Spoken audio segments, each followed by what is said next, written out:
Online মাধ্যমে এটা একটা ভয়ঙ্কর একটা আকার ধারণ করেছে। এই কারণে এই আইনের মতো করে একটা যুগোপযোগী আইন করা প্রয়োজন, যে আইনের মধ্য দিয়ে বাংলাদেশে জুয়া এবং অনলাইন মাধ্যমে যে জুয়াগুলো সংগঠিত হয় সেগুলোতে লাগাম টেনে ধরা সম্ভব হবে এবং যারা জুয়ারি আছে, জুয়ার সাথে সম্পৃক্ত ব্যক্তিবর্গ আছে, তাদেরকে আইনের আওতায় নিয়ে আসা সম্ভবপর হবে। এই কারণে আজকে মাননীয় স্বরাষ্ট্রমন্ত্রী কর্তৃক যে বিলটি এখানে উত্থাপন করার জন্য বিবেচনার জন্য পাঠানো হয়েছে, সে আইনের যে বাহ্যিক উদ্দেশ্য তার সঙ্গে আমরা একমত, কিন্তু এই আইনের স্পেসিফিক কিছু ধারা আছে যেগুলো আমি সংশোধনের জন্য এখানে দিয়েছি। সেই ধারাগুলো ভবিষ্যতে এটার অপব্যবহার বা মিসইউজ হওয়ার সুযোগ আছে মাননীয় স্পিকার। এটা আশঙ্কার বিষয়। এই কারণে আমরা যদি এই আইনের 36 নম্বর ধারার 2 নম্বর উপধারার দিকে তাকাই, তাহলে দেখব এখানে তল্লাশি এবং জব্দের জন্য বলা হয়েছে যে কোনো পুলিশ অফিসার যদি বিশ্বাস করেন যে এই ধরনের কোনো ঘটনা সংঘটিত হচ্ছে, তাহলে সেখানে তিনি তল্লাশি এবং জব্দ করতে পারবেন আদালতের অনুমতি ছাড়াই। এই জায়গাটাতেই আমাদের একটা আশঙ্কার জায়গা মাননীয় স্পিকার।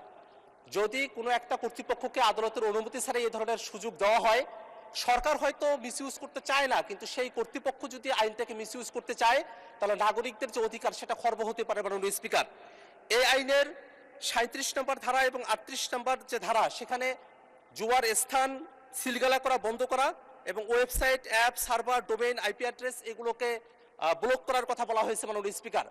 এই দুটো জায়গাতেও একইভাবে আদালতের অনুমতির উপরে নির্ভর না রেখে কোনো একটা কর্তৃপক্ষ তারা চাইলেই কোনো একটা অ্যাপ, কোনো একটা ডোমেইন, কোনো একটা সার্ভার সেটাকে তারা ব্লক করে দিতে পারবেন। এই ধরনের ক্ষমতা এখানে দেওয়া হয়েছে মাননীয় স্পিকার। যদি এই ধরনের অনুমতি কোর্টের কাছ থেকে না নিয়ে এসে কোনো একটা কর্তৃপক্ষই যদি এটা করে ফেলে, সেক্ষেত্রে যেই ভুক্তভোগী ব্যক্তিরা আছেন তারা অনেক সময় তাদের আত্মপক্ষ সমর্থনের সুযোগও পাবেন না। সেক্ষেত্রে এমনও হতে পারে যে জুয়ার কথা বলে, জুয়া প্রতিরোধের কথা বলে সরকারের সমালোচনা করছে এমন কোনো ওয়েবসাইট, এমন কোনো নিউজ পোর্টাল, এমন কোনো ফেসবুক অ্যাকাউন্ট, সেগুলোকে ব্লক করে দেওয়া হতে পারে এবং সেখানে কোনো রেমেডি রাখারও কোনো ব্যবস্থা এখানে রাখা হয় নাই। কোর্টে যাওয়ার মতো কোনো এখানে ব্যবস্থাপনা এখানে রাখা হয়নি মাননীয় স্পিকার, যেটা সামগ্রিকভাবে আমাদের উপরে একটা বড় ধরনের নাগরিক নিষ্পেষণের মতো পরিবেশ তৈরি করতে পারে ভবিষ্যতে মাননীয় স্পিকার। এই আইনের 41 নম্বর ধারার মধ্যে এনআইডি, সিম এবং এমএফএস লিঙ্কিং সিস্টেমের কথা বলা হয়েছে।